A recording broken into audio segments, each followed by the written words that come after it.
We need power. We can't just cut back our power usage because we need it. We need it for hospitals to run medical equipment. We need it for our food safety equipment. Emergency facilities need electrical power, and we use it for our own personal needs, movies, social media, computers, learning. So we need power. We can't just cut back. And there's a strong correlation between power and power usage, energy usage, and health and longevity in modern nations. So we shouldn't be trying to cut back power. We should find a clean way to move forward with our energy needs. Coal is a terrible path. There we go. Coal is a terrible path because, well, number one, the strip mining, mountaintop removal mining is just absolutely destructive. When you go to coal mines where you're actually digging coal tunnels, you end up dealing with black lung in miners and collapses and causes a lot of deaths. Coal is a terrible idea, and these are on top of climate change, which is a huge issue and non-disputed among scientists. So we need to move away from coal. Okay. Now, renewables are great and should be a huge part of the future. Okay. Nuclear power in the United States. I'm going to do the quote.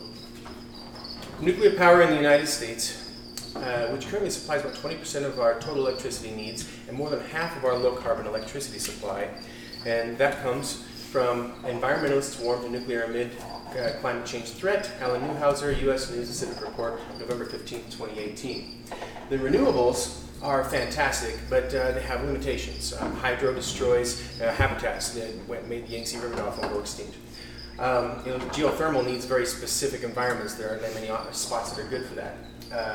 Wind is great, but it takes huge swaths of land and only produces when it's blowing wind. Solar is great, but also takes large plots of land. In solar's case, it can be mitigated by putting the solar panels on the roofs of houses and carports, but it still only produces during the daytime. It doesn't produce well in states like, in places like Seattle where it's overcast a lot. It doesn't produce well in the winter as well as it does in the summer. And then when it snows, I don't crawl onto my roof to brush off my solar panels, so it's not going to be as useful. And there needs to be something to back it up. Batteries aren't going to pull that off. Okay, because we just don't have enough battery capacity to store what we need for the times that those energies aren't producing. So there has to be a scalable energy source to support us.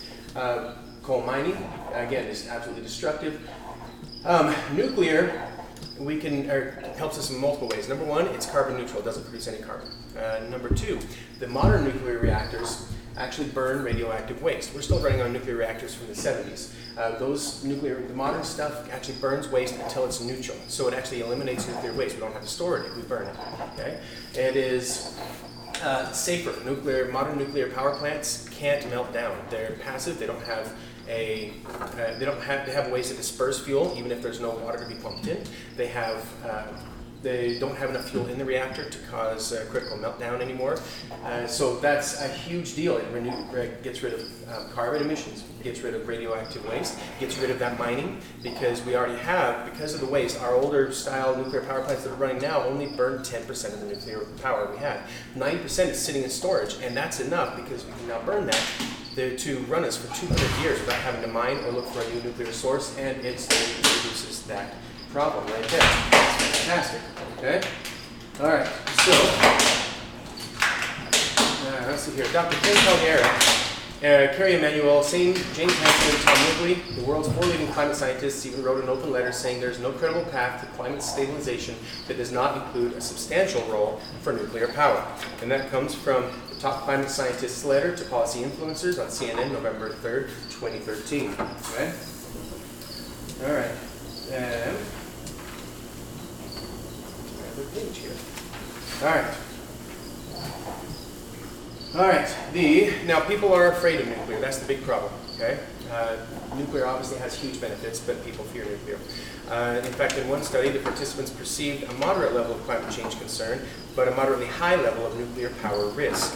And that's the big worry they've got there. That comes from weighing risk of nuclear energy and climate change, trust in different information sources, perceived risks, and willingness to pay for alternatives to nuclear power by Vaiano Hanuka, Palonomini Rica, and Barjo Vileja. Risk Analysis in International Journal, March 2017, volume 37, issue 3, page 557, 559. Okay, so it's absolutely got a first place in the future. As far as the risks go, let's look at a few things. The biggest disasters we've ever had. We've got Chernobyl. Well, that type of plant where it's headed toward breakdown if something went wrong.